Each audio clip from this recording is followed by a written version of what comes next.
feel stressed, what you do instinctively is avoid it, delay, distract yourself, which makes total sense. Except avoidance is probably the very thing that's making your stress worse. And once you understand what's happening in your brain, you will never look at avoidance the same way. Welcome to the Fear Less Stress Lab. I'm Dr. Rebecca Heiss, and here we are going to unpack experiments about exactly what stress is doing in your body and how to begin to use it on purpose. Avoidance isn't a character flaw, it's biology. It's natural. When your brain detects something that is uncertain or uncomfortable, it treats that thing like a potential threat, and your nervous system shifts into protection mode. So your heart rate increases, your cortisol rises, your attention narrows, you focus in, and your brain asks one simple question: how do I make this feeling stop? Avoidance works temporarily.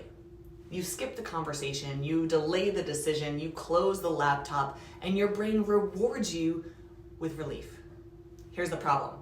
Your brain learns from that relief, and it starts to associate. Avoidance means safety. So the next time stress comes up, it pushes you to avoid faster. And over time, something subtle but very powerful happens. The stress doesn't shrink, it grows. Because now you're not just dealing with the original challenge, you're compounding it. You're dealing with the anticipation and the buildup from avoidance, which often is a lot more stressful than just doing the original thing would have been. Psychologists call this the avoidance cycle, and it's strongly linked to increased anxiety and a prolonged stress response. Because when you avoid something, your brain never gets new data. It never learns, I can handle this. So the threat stays unresolved. Neuroscience research shows that uncertainty and anticipation can keep the stress response activated, even when nothing is happening. Meaning, the more you avoid, the longer your body stays stressed.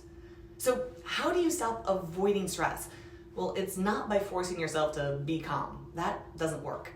Instead, you shift your goal from how do I get rid of this feeling to how do I move through it. Because your stress response isn't trying to stop you. It's trying to prepare you. That elevated heart rate, it's energy. That tension, it's focus. That discomfort, activation. Here's a simple way to interrupt avoidance in real time.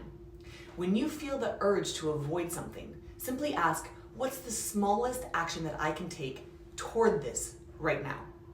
I call this running at the roar. It's not a tiger, so we're not going to die. We're going to move into the stressor. Not solve it, not finish it, just move toward it. Write the first sentence. Open the document, start the conversation. Because action does something that avoidance never can. It gives your brain evidence. I engaged and I'm okay.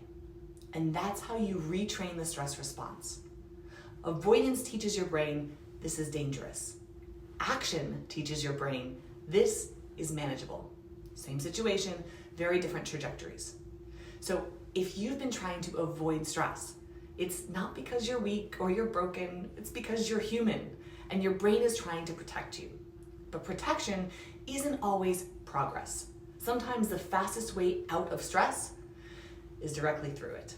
So stay stressed, my friends, but let's all learn to fear it just a little bit less.